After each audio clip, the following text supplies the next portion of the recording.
Kendari, Sulawesi Tenggara untuk memastikan menyambut aspirasi perubahan dari masyarakat Sulawesi Tenggara yang ini menjadi bagian dari gelombang perubahan yang terus sejak bulan April, lalu kemudian menguas sampai 10 November, dan kemudian hari ini.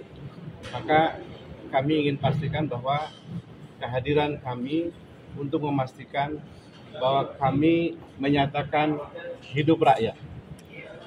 Dan tentu kami berterima kasih kepada rakyat, dan karena itu kami ingin pastikan bahwa ke depan rakyat diutamakan, bangsa dan negara dimajukan.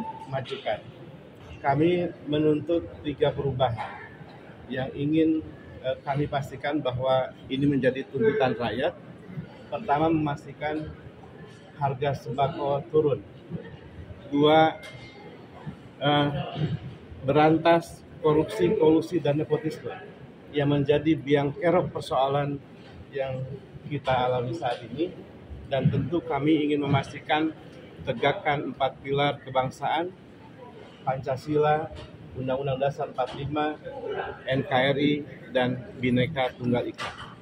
Rakyat diminta untuk sama-sama menegakkan, maka semua harus menegakkan. Keadilan sosial bagi seluruh rakyat Indonesia itu harus benar-benar bagi seluruh rakyat Indonesia, bukan bagi segelintir orang, bukan bagi dinasti atau oligarki. Dan kami ingin pastikan bahwa konstitusi yang harus kita pegang tidak boleh kemudian atas kepentingan politik yang sesaat itu kemudian menjadi hal yang harus kita terima dampaknya ke depan. Pak, ini agendanya kan besok benar tidak ada pengukuran pengurus wilayah dan kabupaten kota. Betul. Dan ini yang kelima, ya, provinsi yang kelima dikukuhkan setelah Jawa Timur, lalu Kepri, Kalimantan Selatan, Sulawesi Selatan, dan gelombang ini terus akan terjadi 2 hari setelah ini di Jawa Tengah, Sulawesi Tenggara, dan terus ke berbagai provinsi yang lain. Berarti target 2025 ini 38 provinsi terpenuhi. 38 provinsi DPW-nya sudah tersedia, tinggal pengukuhannya saja yang kita mengatur waktu. Dan ini diiringi dengan seluruh daerah. Baik kabupaten maupun kota se-Indonesia. Insya Allah. Oleh karena itu kami ingin pastikan kepada semua bahwa ini adalah partai rakyat, lahir dari rakyat. Kami bukan siapa-siapa, kami juga tidak punya apa-apa. Maka kami yakinkan bahwa ini adalah milik rakyat, dari rakyat, oleh rakyat, dan kami hadirkan untuk semesta. Karena itu jangan ragu hadir di Partai Perubahan.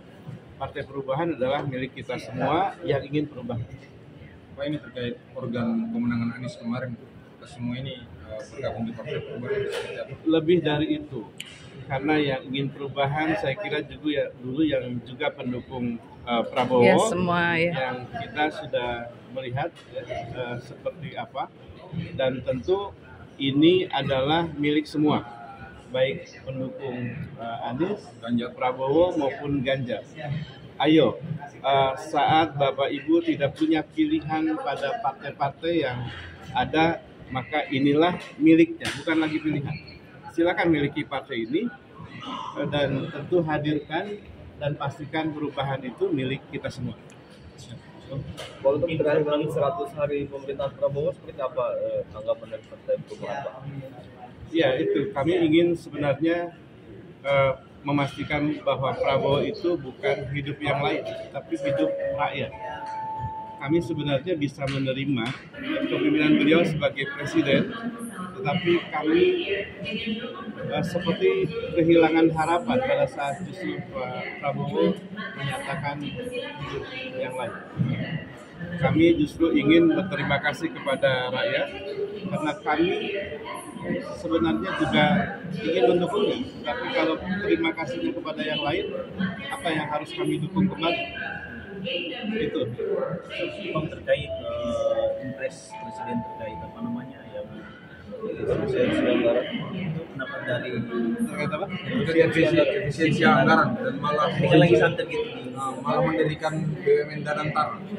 Iya, kami tentu segala hal yang efisiensi yang baik mestinya secara rasional harus didukung, tetapi kalau penggunaannya yang dilihat ya justru menjadi bertanya, seperti Danantara misalnya, ataupun hal-hal yang lainnya, atau mengambil efisiensi yang justru tidak pada posisi yang harus diefisiensi, seperti dunia pendidikan.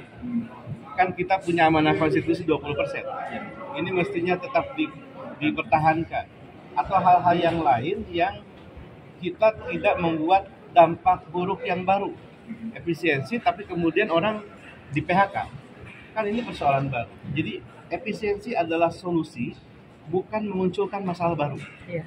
Jadi poinnya adalah silakan lakukan efisiensi, tapi jangan muncul masalah baru, jangan ada kebohongan, ya kan? Penggunaan itu untuk apa? Dan dia harus menjadi satu solusi baru ke depan. Lebih baik terbuka kepada rakyat. Kalau memang kita ini harus bayar hutang pada tahun ini sekian, katakan.